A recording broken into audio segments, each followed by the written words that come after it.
Hello again and welcome to another Mordian Glory Warhammer 40k video. In today's episode we shall be doing another Know Thy Foe, where we look at the strengths and weaknesses of a certain faction and how to beat them. And in our crosshairs this time is everyone's favourite intergalactic space bugs, the Tyranids. This Xenos faction is highly prevalent in 10th edition. That's because they are in the starter box Leviathan. There are a huge amount of Tyranid players that have recently exploded onto the scene, as well as many veteran players who have been loyally fighting for the hive mind for a lot of years. And so knowing what they are capable of is going to be very important if you intend to jump into the tournament scene and the competitive meta. Now, the first thing to mention is the Tyranids are an old and venerable faction within Warhammer 40k. They've been around as early as 2nd edition. Even Rogue Trader had things like Zotes and stuff like that.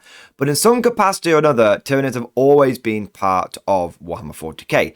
And this is an important factor to take into account because it means that they have a very extensive amount and type of units that they can draw upon. They've got little bugs, they've got medium bugs, they've got big bugs, and they've got all sorts of specialists and battle line style troops.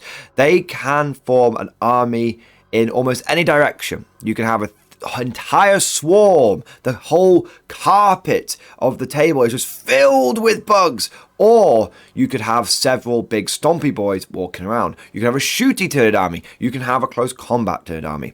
Now the reason I mention this is because it's vitally important to understand that Tyranid armies can vary hugely.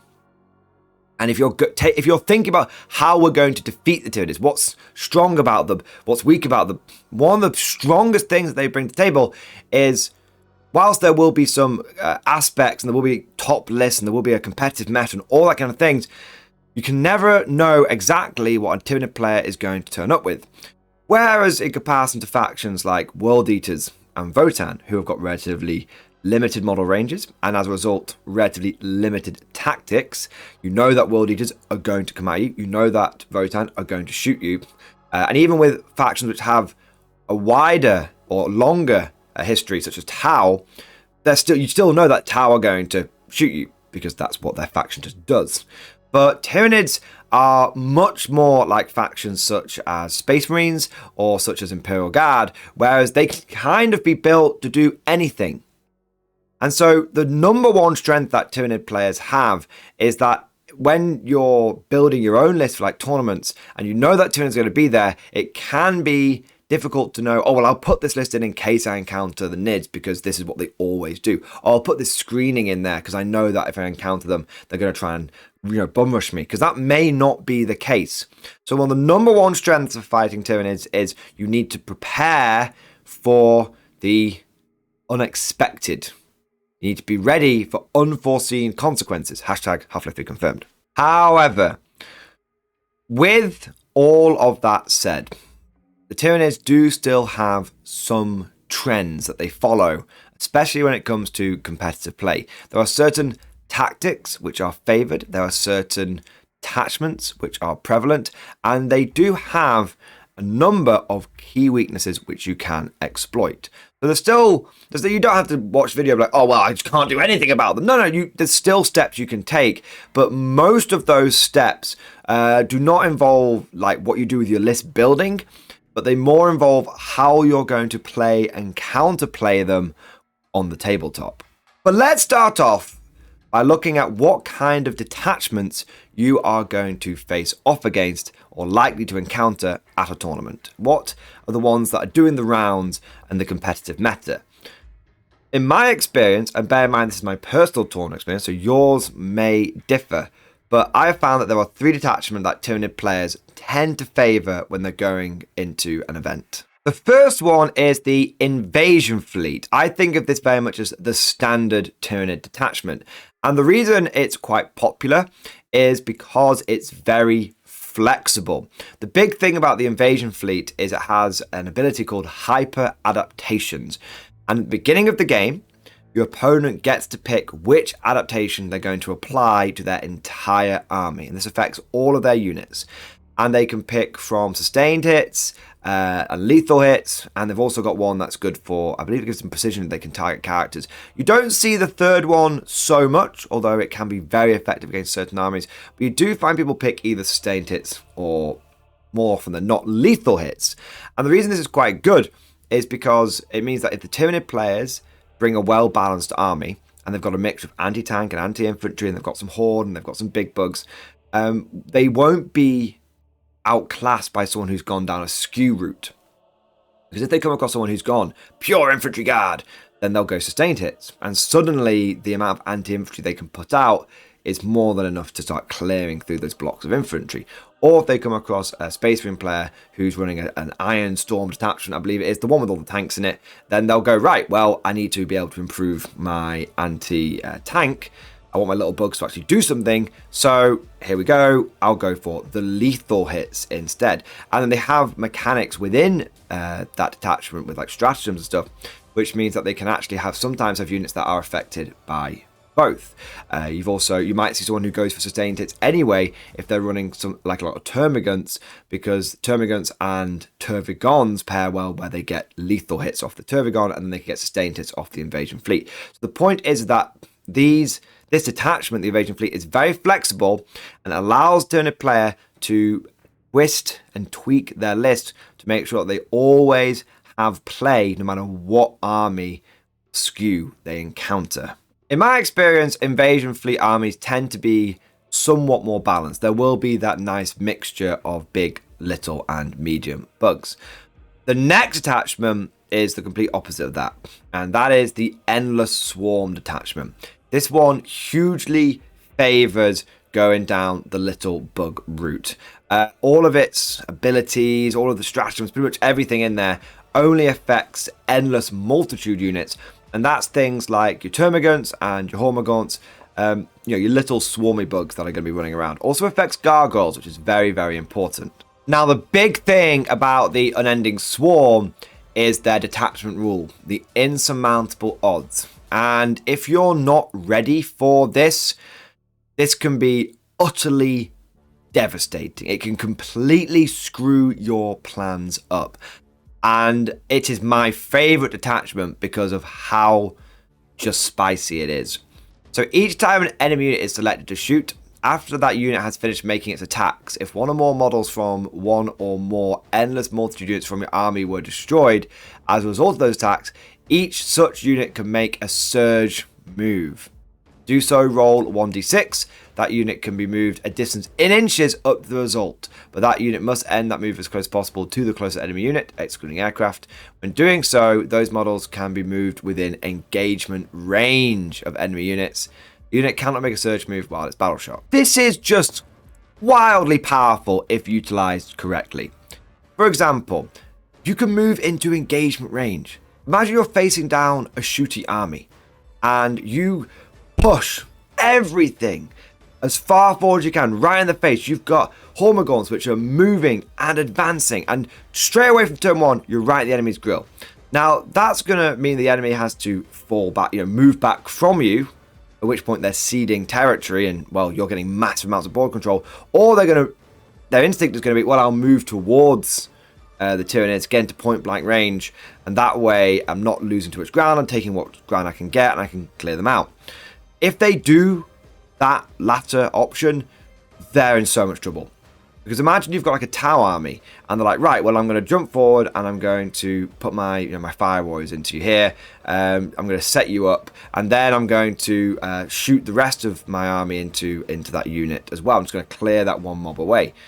Well, what happens is they shoot the fire warriors and then you surge move into contact with them. Well, now they can't shoot into combat because it's an out of sequence move.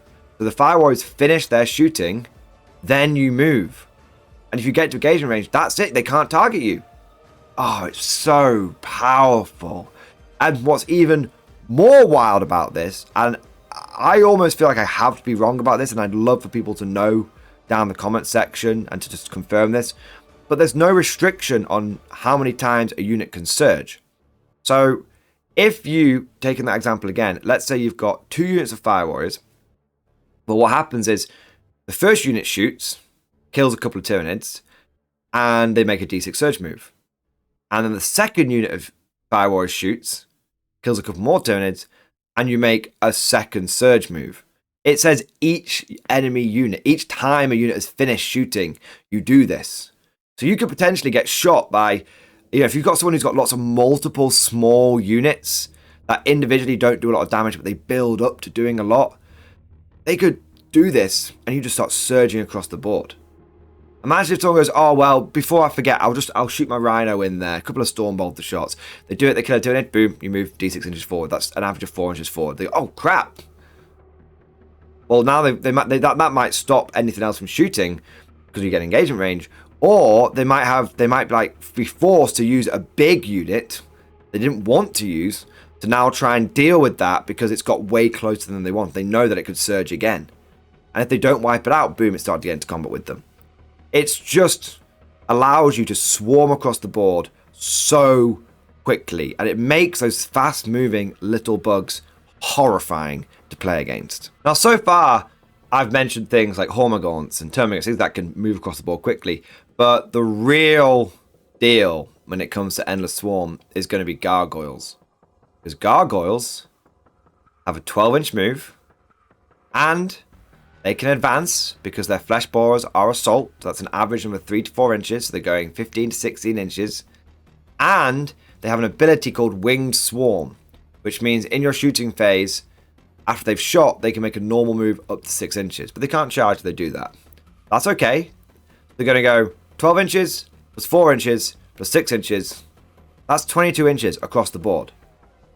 And then the moment that the enemy shoots them, they get to swarm move. They get to surge move. It's... and they're cheap. They're cheap. They're only 75 points for a squad of 10 of them. You could take a couple of big broods of Gargoyles and just turn one, just fly them across the board. Just zoom them across the board. And your opponent, if he shoots them, will very quickly find his gun line just being tied up by these flappy bastards. The third attachment, and the one that I believe is considered the most competitive by Tyranid players, is the Vanguard Onslaught. Now, this allows units to charge in a turn in which they fell back, and they can also charge in a turn in which they advance, which is very good for getting across the board and start getting into the enemy.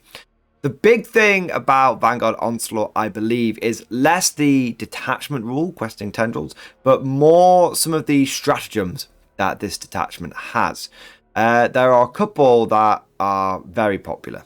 The first one is Unseen Lurkers, and it's when you do it in your opponent's shooting phase, just after a unit has selected its target, and you select one Vanguard Invader unit from your army, and the effect is that they get Lone Operative. And if they already have Lone Operative, then that Lone Operative goes to 6 inches. So it can make it really, really difficult to target units that you're not right up and close and personal to. And Tyranids don't really mind you getting up close and personal to them because they're a fairly combat army.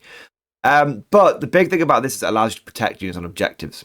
So if you've got someone who's on an objective and you don't want the enemy to shoot you off, you can use Unseen Lurkers, and suddenly their best laid plans might go to waste, and you might get primary that you wouldn't normally get.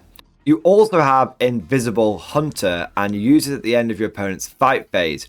Up to 2 Vanguard Invader units from your army or 1 other Tyranid infantry unit from your army can be targeted, and you remove the target units from the battlefield and place them in strategic reserve. The target units must be more than 3 inches away from all enemy units. So bear in mind, you do this at the end of your opponent's turn. So that means when it comes over to your turn, these guys come back in. So they can essentially pick units up and put them down where they want again.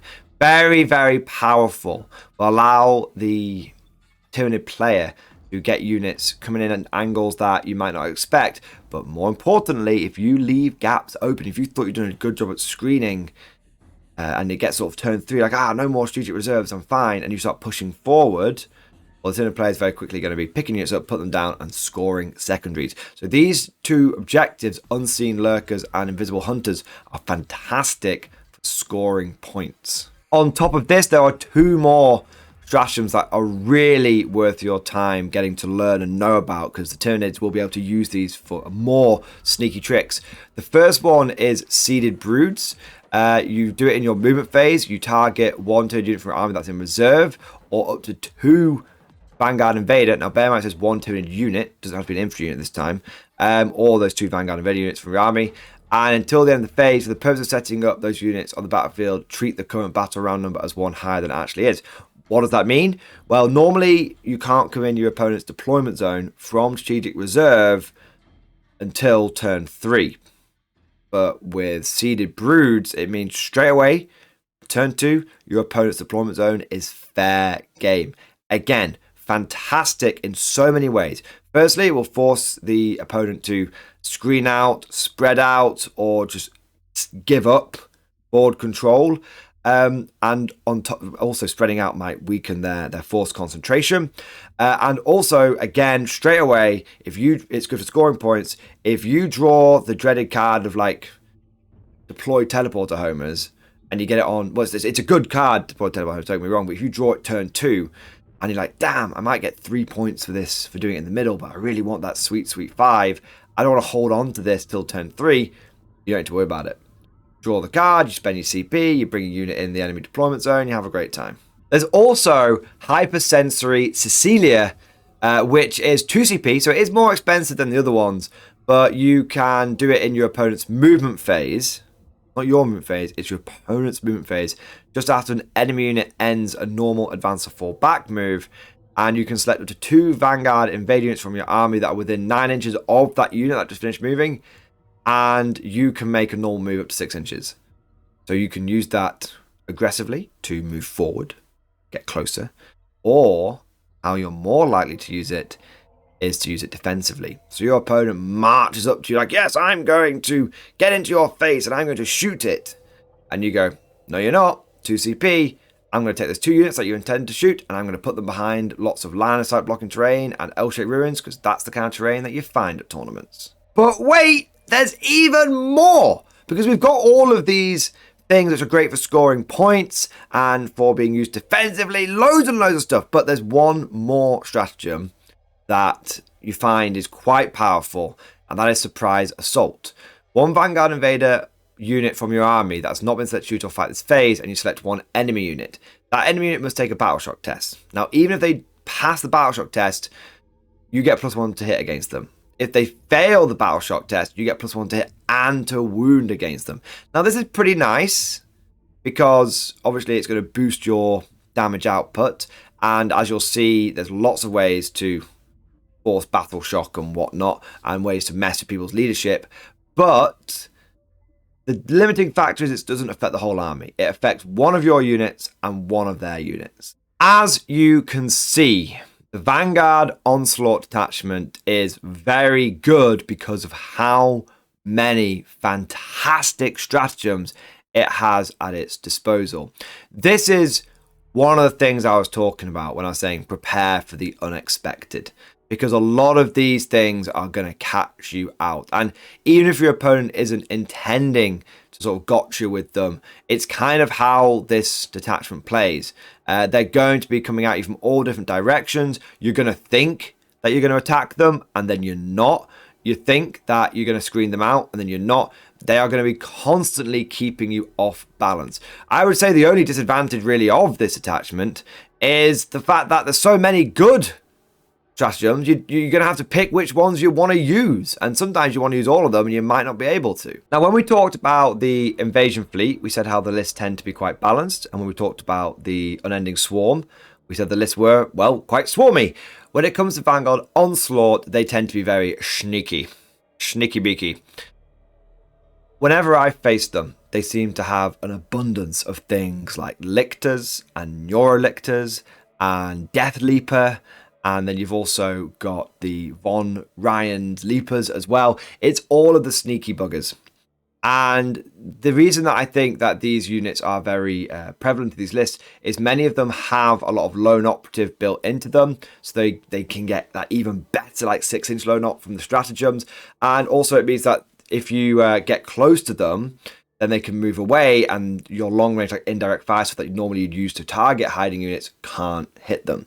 They also have loads of ways of messing with your battle shock. They've got units that can constantly like pick one of your squads, force it to take a battle shock test. And if you're playing an army like Imperial Guard, that's a really horrible situation, because if you're constantly being battle shocked or at risk of battle shock, then it counters one of our best stratagems, which is reinforcements, because you can't use that if your unit is battle shocked. So just be aware that trying to get to grips with a Vanguard Onslaught list is going to be like trying to catch smoke with your hands. It's constantly going to be jumping out and then moving back. It's constantly going to be limiting your ranges and what you can target. And there's going to be an abundance of characters and sneaky boys that are going to make it even harder for you to get to grips with this list. Attention guardsmen, this is an announcement by the Departamento Munitorum. Element Games is an official sponsor of the Mordian Glory channel. They offer up to 20% off Warhammer 40k and 10% off Bolt Action and other game systems. Use the link down in the description to save money and support the channel. Anyone not using the link will be referred to the local commissariat. Also, don't forget that if you use referral code TIM3921, then you will receive double store credit, saving even more money on your future purchases. That's all for now. Fallout!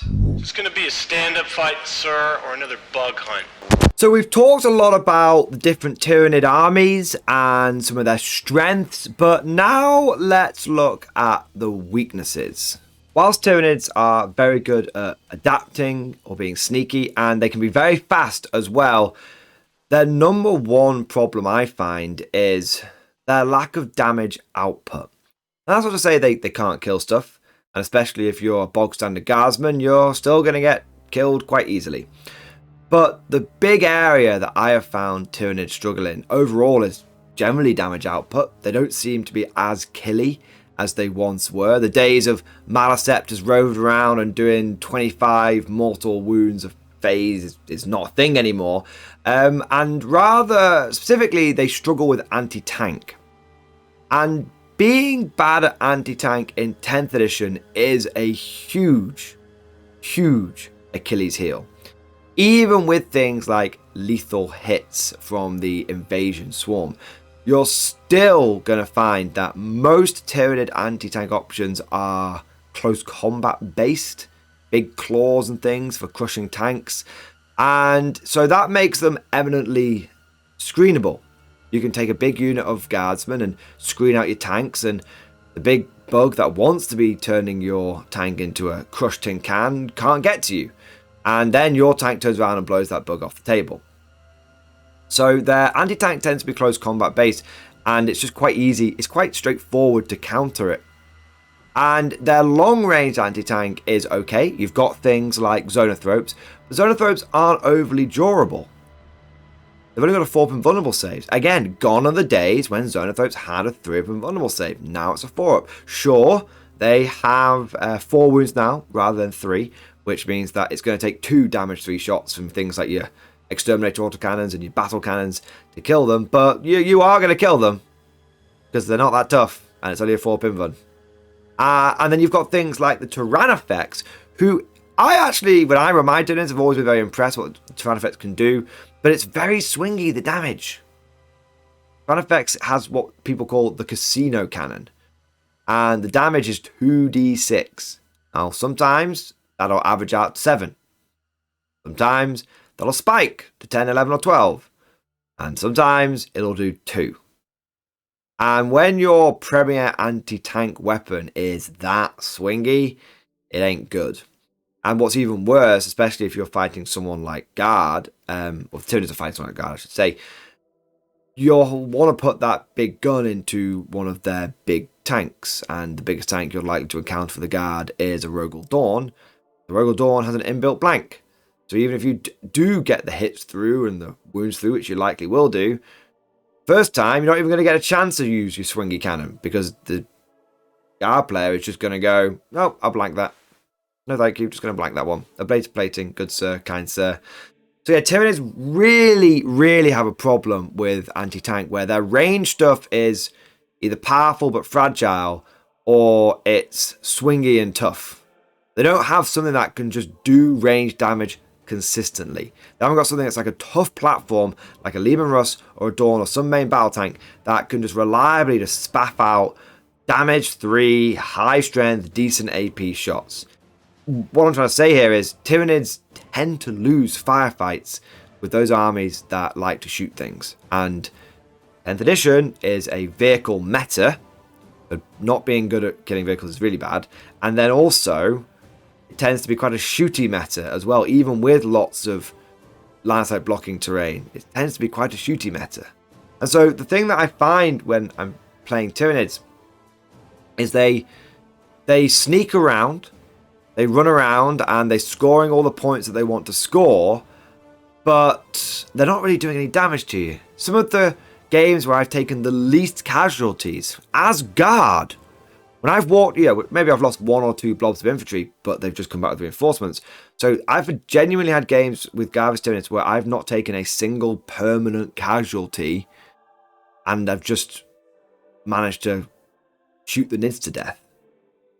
And so whilst they can be very difficult to get to grips with, whilst they will be running around scoring lots and lots of points, you tend to find that the go-to playstyle for Tyranid players is to lose about 95% of their army and win on points.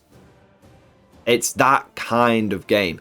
Of course, not always. You will sometimes have games where the Tyranid player's gone all gas, no brakes, full aggression, let's just go, smash, smash, smash, smash. And naturally, you might have games where the Tyranid player is able to spend, if it's like Endless Swarm, the whole game like tying the enemy up whilst they score the points and all that kind of stuff. But overall, especially if it's a Swarm attachment, I should say, or if it's one of the Vanguard Onslaught attachments, you'll find that you're killing and killing and killing. You get to the end of the game and somehow the Tyranid player scored 95 points. And he's got like one Termagant running around just like holding its head in its hands. Now that rounds out a lot of the strengths, weaknesses and tactics that you'll find the Nids want to employ. But there is one more thing we need to talk about. And that is Biovores and Spore Mines. Biovores can launch Spore Mines each turn. And these Spore Mines can still do actions. So you potentially can have a Biovore launch a little 25mm base Spore Mine, and that Spore Mine land in your deployment zone, and then that Spore Mine does deploy teleporter homers. This is possibly one of the most powerful Tyranid tricks that they have available to them right now, and it makes them one of the best armies at scoring. Whilst you're dealing with all these sneaky units, and whilst you're dealing with all the swarms, you'll find that it's the Spore Mines and the Biovores which are doing a really good job. And you'll find that some Tyranid players will actually take fixed objectives and just rely upon just getting max on things like behind enemy lines and max on things like deploy teleporter homers, because they can just do this just constantly, and it's hard for you to kind of stop them. Those units that can and Spore Mines and things like that can really just score a lot of points. One of the biggest mistakes I've made when playing Tyranid in the past is, even if I've taken the Bibles out, I keep forgetting about the little Spore Mine that's like tucked in the corner of a ruin that I can't see. It's out of my personal physical line of sight. And so I keep forgetting about it, and suddenly it starts racking up those points turn after turn after turn. So my thing is, be acutely aware of it and make sure you're keeping on top of the Spore Mines and make sure that you're destroying the Bibles as fast as you can. In summary, Tyranids are a very popular, widespread faction who are very common in the competitive scene. And they have a lot of tricks and tips up their sleeve, and every Tyranid army you face might be different. But they struggle with damage output, they acutely struggle with anti-tank, and they tend to rely upon winning on points rather than trying to do damage to their opponent. Well, at least that's my experience. But of course, all of this is just like my opinion, man. Let me know what you think down in the comment section below. I'm sure that there's plenty of specific things about Tyranids that I haven't mentioned just because I'm not aware of them.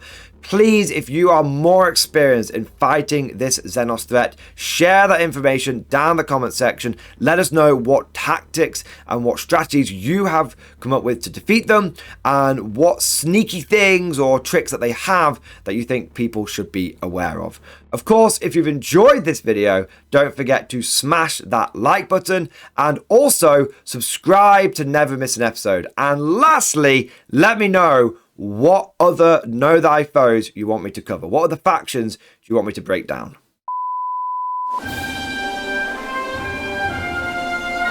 Would you like to know more?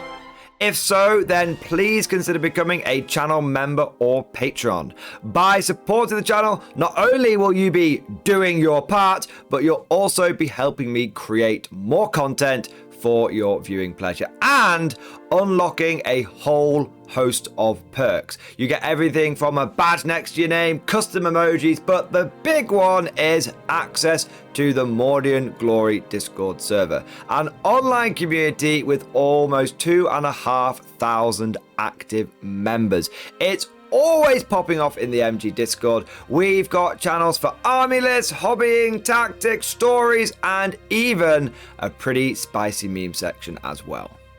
For all you greenhorns that wanted to see the Mordian Glory Hole, today is your lucky day.